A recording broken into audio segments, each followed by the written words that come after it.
you just said give him a is that we chance. got lucky, but that was a lie, wasn't it? Yes. Yes, okay? It was a lie.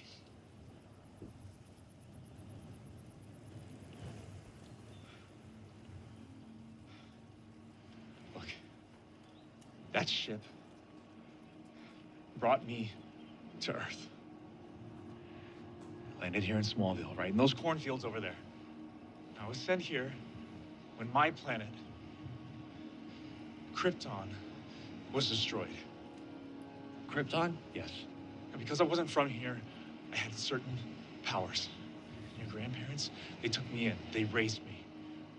Taught me how to control my abilities, how to blend in, until the day I was ready to leave and become who I was sent here to be. You're saying you're Superman? No, I've seen Superman before. We've seen him.